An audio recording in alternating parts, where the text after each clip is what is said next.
Berita awal Putra Siregar disebut minta diajari skincare, malah tiru persis produk MS Glow. Pihak MS Glow angkat bicara, awal mula masalah dengan PS Glow ini terjadi. Sebut Putra Siregar minta diajarkan soal skincare tapi malah jiplak produk.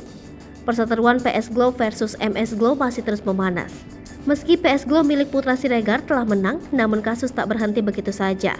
Kali ini, pihak MS Glow angkat bicara perihal awal mula masalah ini terjadi. Kepala Bidang Komunikasi J99, Loisa Tuhatu, mengatakan bahwa awalnya Putra Siregar datang ke pabrik MS Glow untuk belajar mengenai skincare. Saat itu, pihak MS Glow mengklaim telah menjelaskan secara rinci pada Putra Siregar. Namun, setelah diberikan ilmu tersebut, Putra Siregar justru membuat produk yang sama persis dengan MS Glow. Selain itu, PS Glow juga dibuat di pabrik yang sama dengan kemasan yang hampir mirip dengan MS Glow. Sejak saat itu, MS Glow merasa merek skincare mereka dijiplak oleh PS Glow. Mulanya, mereka masih menunggu itikat baik Putra Siregar sebagai pemilik PS Glow untuk meminta maaf. Namun, lantaran tak ada itikat baik, akhirnya MS Glow melayangkan somasi pada PS Glow.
Hai pemirsa Sri Popo TV, jangan lupa komen, like, dan subscribe, serta tonton terus berita-berita terupdate lainnya ya.